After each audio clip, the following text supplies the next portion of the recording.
कारण माझा सुदामा निष्काम भक्त आहे, त्यानं कोणतीच अपेक्षा भगवंताकडे केली नाही, पण भगवंताने त्याला भरपूर देऊन टाकलं. गोष्ट सांगताय का माझ्या माता पित्यांना, सुदाम देवाच्या जीवनातली गोष्ट आहे. किती निष्काम प्रेम केलं.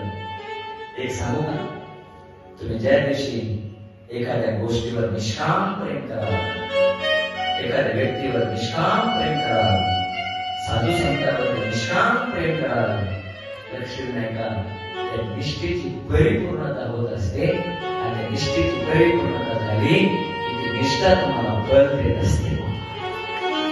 निष्ठा तुम्हाला फल देत असते. निष्काम प्रेम पाहिजे. सांगू तुम्हाला, परिस्थिती कशी असू द्या, किती वाईट परिस्थिती असू द्या तुमची, कोणी सांगितलं परिस्थिती गरीब असल्या ते लोक पापी असतात, असा मनात सुद्धा विचार करू नका. त्याची परिस्थिती जर खराब असेल पण मनस्थिती ठीक असेल ना, तर लक्षात नाही का परिस्थितीपेक्षा मनस्थिती जवळ असणारा भक्त परमात्म्याला जास्त आवडेल. मनस्थिती व्यवस्थित पाहिजे. तुम्हाला छोट्या परिवारामध्ये, छोट्या घरामध्ये फक्त आनंद घेता आला पाहिजे. काहीच दुःख जेवढं असते मला, ते दुःख रोज डोळ्यात पाणी आणायला लावतं, एवढं दुःख असते. भयंकर गरीबी असते काहीची. माझ्या सुदाम देवाची परिस्थिती भयान होते. ऐका माझ्या माता पित्यांनो, एक दिवस सुदामजीची पत्नी सुदामजीला बोलायला लागली, स्वामी आज काही भिक्षा मिळाली का नाही? 2 दिवस भिक्षा मिळाली नाही. सुदामजीचा नेम होता माझ्या माता पित्यांनो, 5च घरी भिक्षा मागायची. आणि हा ब्राह्मणाचा नेम आहे, 6व्या घरी भिक्षा त्यांना मागू नये. 5च घरी भिक्षा मागायची, हा त्याचा धर्म आहे. आणि म्हणून भिक्षा मागण्याकरता 5 दिवस संपली.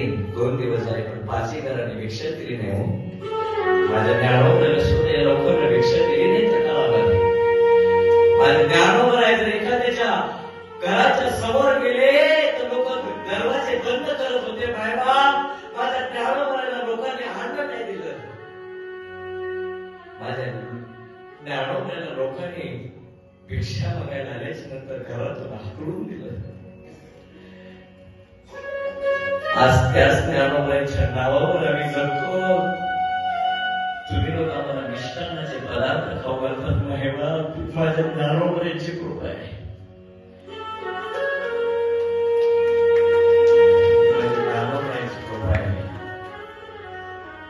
म्हणून सगळ्यांना हात जोडतो. तुम्ही जर आळंदी बघितली नसेल ना, तर एकदा तरी माझ्या ज्ञानोबरायांना बघण्याकरता या. तुम्ही म्हणाल ज्ञानोबराय आहेत का? माझे ज्ञानोबराय आज सुद्धा त्याच ठिकाणी आहे. माझ्या ज्ञानोबराची समाधी संजीवन समाधी आहे.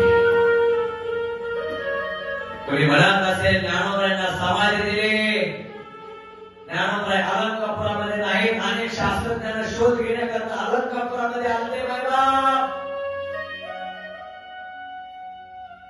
पण त्यांचं मशीन सुद्धा चाललं नाही. अहो, जगाच्या मालकाची कृपा, जगाचा मालक संकल्पामध्ये जर ज्ञानोबराय असतील,